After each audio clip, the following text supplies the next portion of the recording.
Sa mga panalangin, natanatin sila. Po, lagi tayong mananalangin at patuloy tayong darako sa gawain ng Panginoon.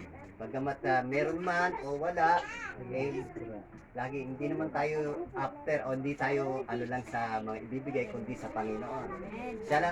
Siya ang nagbibigay lahat ng bagay sa ating mga buhay.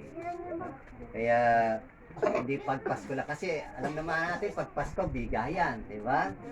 Ano, ang ganda malapit pag sumasapit ang Pasko, magiging masaya tayo, di ba? Hindi dahil sa meron tayong natatanggap kundi merong mga nagbibigay sa atin. Kahit maliit man o malaki matanggap natin, matuto tayong magpasalamat. Hindi po ba? Yun. Alam niyo yung Pasko, sabihin niyo muna sa mga katabi niyo, maligayang Pasko. Maligayang Pasko. Okay, marating yan po. Sige, purihin ang Panginoon dahil tayo ay nandito ngayon. Sabi nga kanina, part 1 lang to, no? Mamaya may part 2. Ano bang gagawin natin susunod? Kakain muna, no? Para may lakas tayo pag naglaro, no? Nahirap pag naglalaro tayo, tapos ay gutom pa, no? Kaya yun, pero bago tayo kumain ng pang-physical, kailangan muna ng spiritual. Okay? Kaya yun, ang topic natin ay bakit may Pasko. Diba? Alam niyo ba bakit may Pasko? Anong ginagawa pag Pasko? Sabi nga sa history, nagsimula ang Pasko ay noong 336 AD. Ibig sabihin, ano pa yun, na ang tinuro, ang nagpasimula nito ay mga pagano. Pag sinabing pagano, hindi sila mga Kristiyano. Hindi sila mga Israelita. Kaya nagsimula yun, inano nila yung mother and child. Inano nila yun. Bagamat ang pinag-aanoan nila yung pinagdiriwang nila pag December 17 hanggang 23. Yun ang inaano nila. Kaya yung pinakaano nun ay yung si Saturnino. Si Saturn. Yun ang inaano nila. Pinagdiriwang nila yung kanilang Diyos na yun. Mula 17 pagdating ng 25, yun naman ay si Mitra. Yun ang inaano nila. Hindi masakop na araw. Yun ang inaano nila. Pero sa atin, bago sasabihin natin, bakit nagdiriwang tayo ng December 25? Kung pagano pa lang, bakit tayo nagdiriwang din? No? Kung baga, nagdiriwang tayo, hindi dahil sa Diyos-Diyosa ng sila Mitra o si Saturn, kundi nagdiriwang tayo ng Pasko dahil dumating ang ating Panginoon. Hindi lang December 25. No? Kasi pag December 25, marami nagpapatawad. Total, Pasko naman yan, magpapatawad ako. Patatawarin ko na yung kapitbahay ko na ng bato ng bahay namin. No? Patatawarin ko na yung kapitbahay namin nagmarites sa akin. No? Pero dito, kaya bilang mga Kristiyano, ang Pasko, sabi nga may kantang, ang Pasko ay laging araw-araw, di ba? Ano bang kanta yun? Araw-araw ay magiging Paskong lagi. Di ba? Alam niyo yun?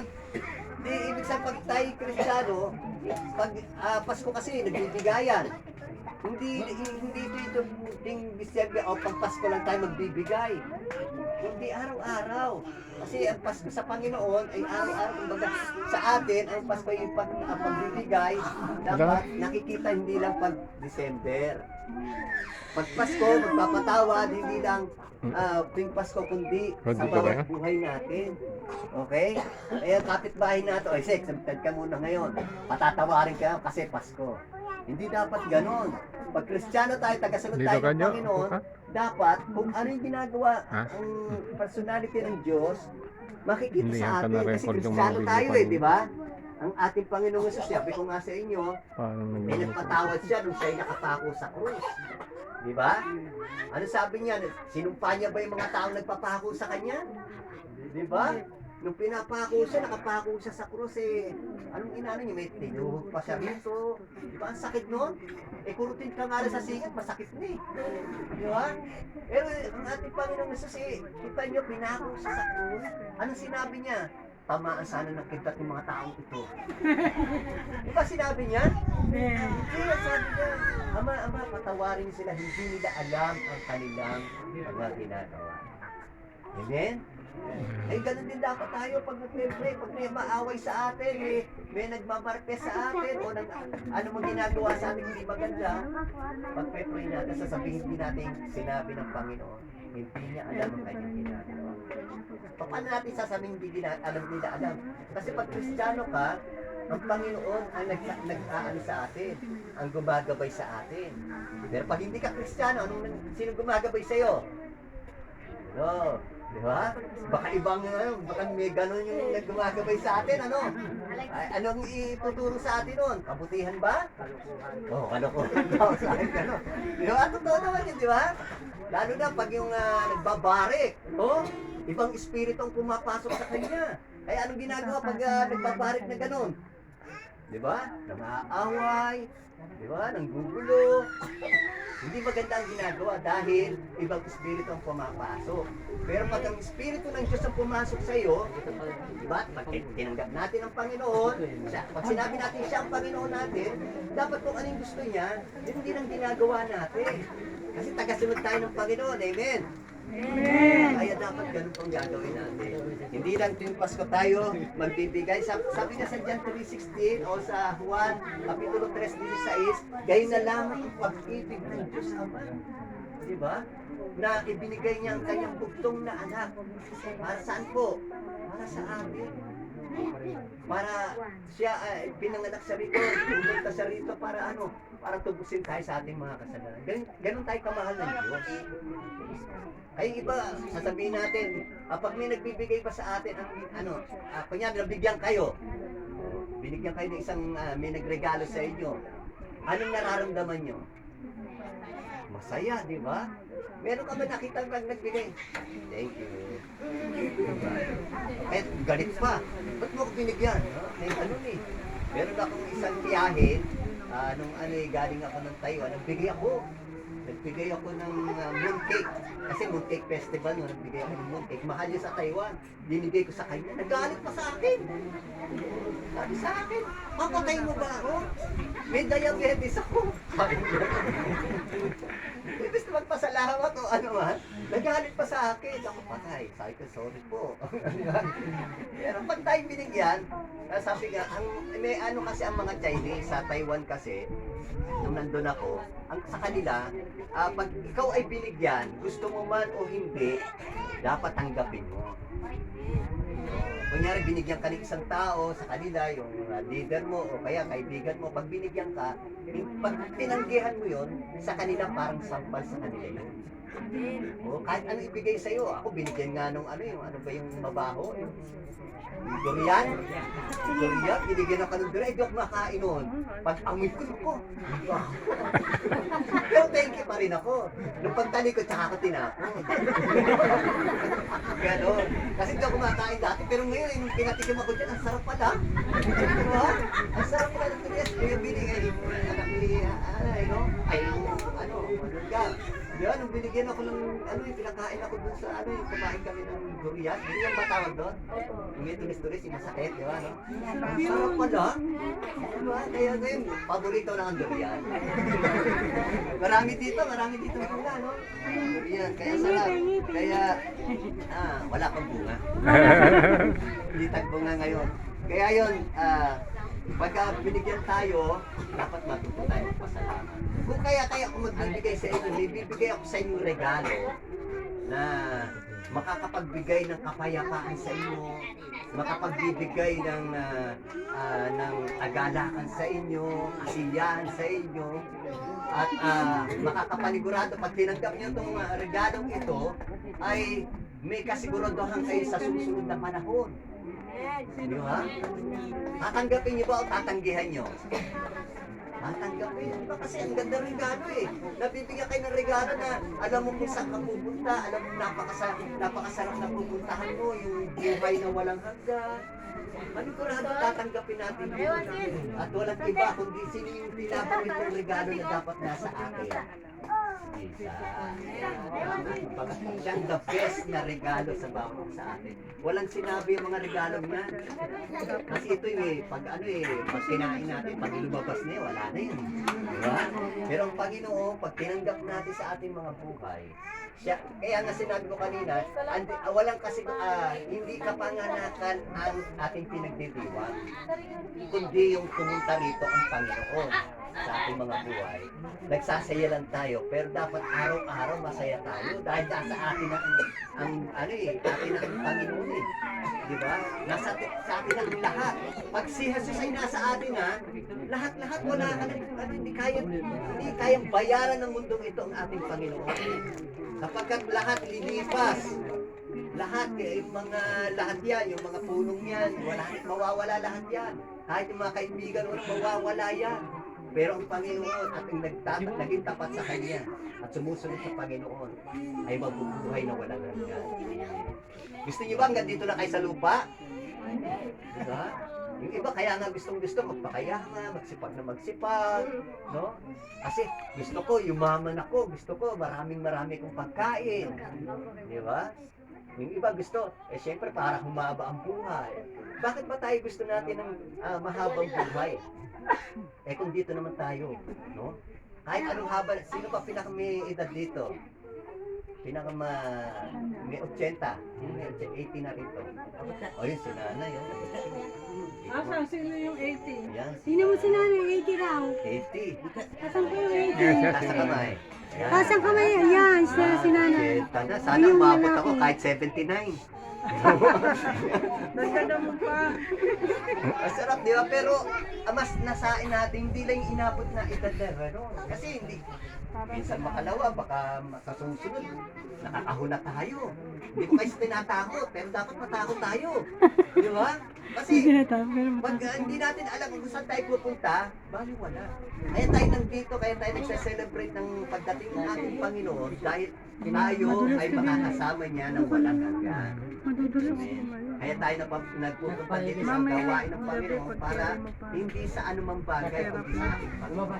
Kaya sinasabi, gayon na lang ang pag-ibig ng Diyos Ama. Kaya sa Matthew, sa sinabi rito, sa 1 Timothy, babasahin ko na lang po, ano?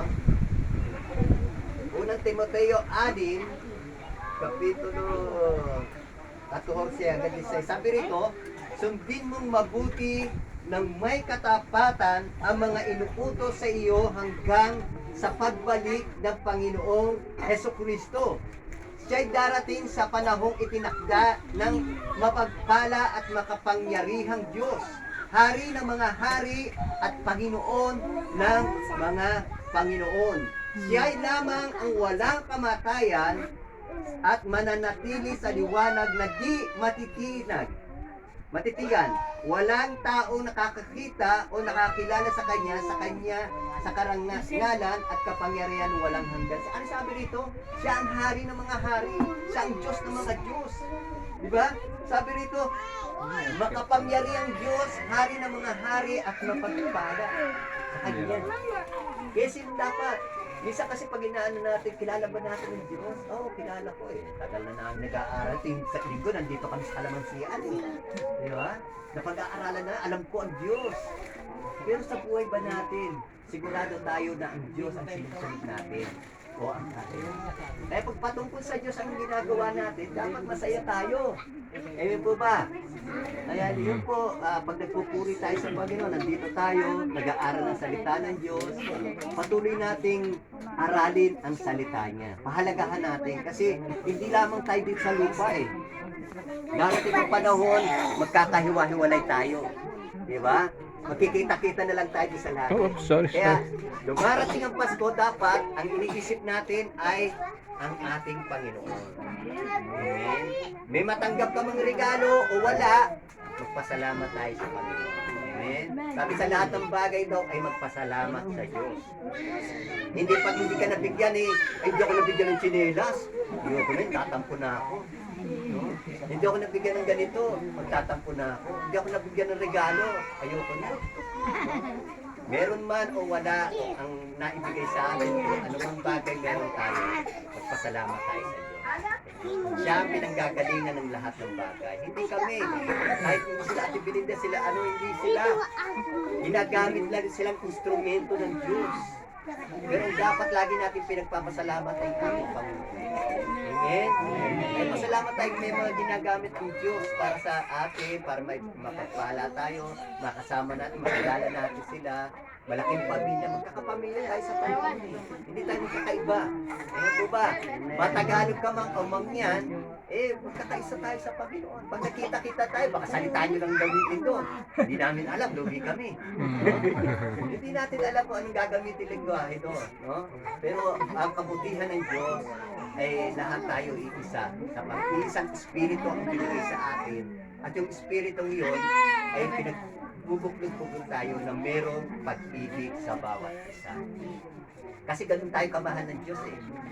Kahit ang makasalanan tayo, naging mahal pa rin tayo, pinatawad tayo. Kahit ang dami na natin nagawang kasalanan, hindi binilang ng Diyos yung mga kasalanan natin. Ang tinitingnan ng Diyos ay ang mga puso natin.